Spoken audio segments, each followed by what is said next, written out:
I have relocated the saltwater mixing station from its previous location. You can see that here is the ROI purchased through Oak Creek Supply. This is part of the automatic top-off system that pulls from the pure ROI water that makes up the tank level in the sump. I like to use pure ROI because when this water evaporates, the salt doesn't. So you don't want to screw up your salinity level. This is the ROI setup. Comes off the ROI into the holding tank, 50-gallon holding tank.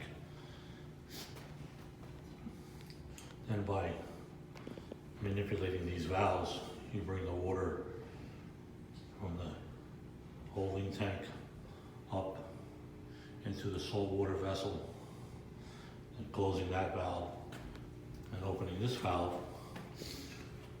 What it'll do is it rotates. So we'll open this valve,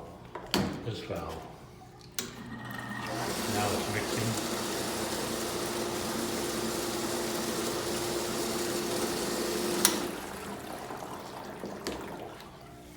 Close those valves, and we bring the water the same way from the other one.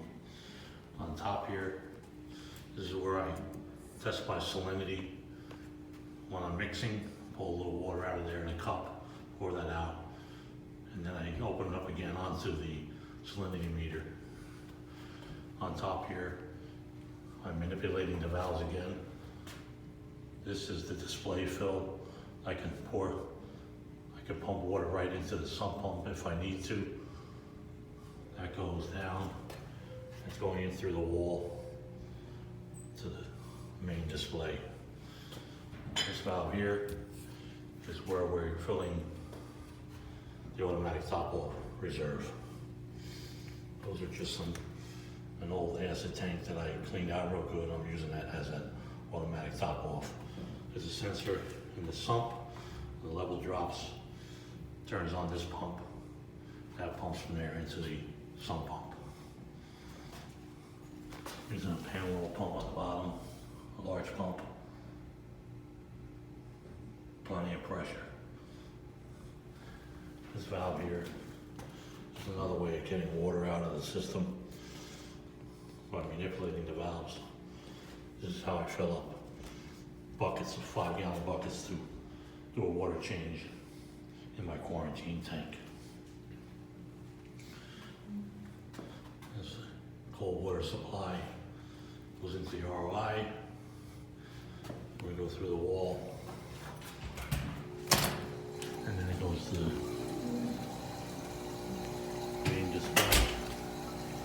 You see there's a 3-way valve there where I can pump the water into the water change tank or directly into the sump.